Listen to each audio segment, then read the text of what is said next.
YONO SBI ஆப்ல நீங்க registration பண்றப்ப யூசர் நேம் பாத்தீங்கன்னா செட் பண்ணிருப்பீங்க. அப்படி நீங்க செட் பண்ணக்கூடிய இந்த யூசர் நேம் நீங்க மறந்துட்டீங்க அப்படின்னா அதை எப்படி நம்ம கண்டுபிடிக்கிறது அப்படிங்கறத பத்தி தான் இந்த வீடியோல டீடைலா பார்க்க போறோம். பார்க்கறதுக்கு முன்பாக சேனலை சப்ஸ்கிரைப் பண்ணிடுங்க.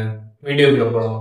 மொபைலில் இருக்கக்கூடிய ஏதாச்சும் ஒரு ப்ரௌசர் ஓப்பன் பண்ணிடுங்க. ஓப்பன் பண்ணிட்டு எஸ்பிஐ ஆன்லைன் சர்ச் பண்ணீங்க அப்படின்னா ஃபஸ்ட்டே எஸ்பிஐன்னு இந்த வெப்சைட் வரும். அதை கிளிக் பண்ணிடுங்க. கிளிக் பண்ணிட்டு லாகின் கொடுங்க. லாகின் கிளிக் பண்ணதுமே பார்த்தீங்கன்னா ஃபர்காட் யூசர் நேம்னு இருக்கும். அந்த ஆப்ஷன் நீங்கள் கிளிக் பண்ணிட்டு இதில் உங்களோட அக்கௌண்ட் நம்பர் அதுக்கப்புறம் மொபைல் நம்பரை என்ட்ரு பண்ணிட்டு சைடில் கேப்சா கொடுத்துருப்பாங்க. அதை பார்த்து இந்த பாக்ஸில் கரெக்டாக என்ட்ரு பண்ணிட்டு கீழே இருக்கக்கூடிய அந்த ஏரோ ஆப்ஷனை கிளிக் பண்ணிடுங்க. அதை கிளிக் பண்ணதுமே பார்த்தீங்கன்னா உங்களோட மொபைல் நம்பருக்கு ஓடிபி வரும்.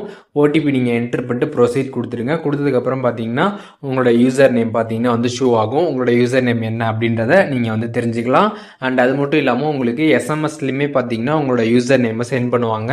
அங்கேயுமே பார்த்தீங்கன்னா உங்களோட யூசர் நேமை பார்த்து நீங்கள் நோட் பண்ணி வச்சுக்கலாம். ஸோ இப்போ எப்படி யோனோ எஸ்பிஐல நம்ம செட் பண்ணிருக்கக்கூடிய யூசர் நேமை நம்ம மறந்துட்டோம் அப்படின்னா அது என்ன யூசர் நேம் அப்படின்றத எப்படி கண்டுபிடிக்கிறது அப்படின்றதுக்கான டீடைல்ஸ் தெரிஞ்சிருப்பீங்க. இதில் எதுவும் டவுட் இருந்துச்சு அப்படின்னா கமெண்ட்ஸில் மென்ஷன் பண்ணுங்கள். நான் எல்லாருக்குமே ரிப்ளை பண்ணுறேன்.